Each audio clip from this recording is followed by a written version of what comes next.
Persatuan Perusahaan Kecil dan Sederhana Malaysia menyambut baik langkah kerajaan menyelesaikan bayaran tertunggak di bawah program Geran Digital PMKS Madani 2025.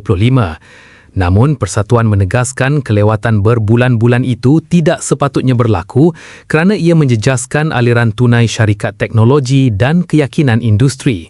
Dalam kenyataannya, SME Association memaklumkan sebahagian besar bayaran balik kepada penyedia teknologi kini telah diselesaikan, manakala baki pembayaran sedang dimuktamadkan.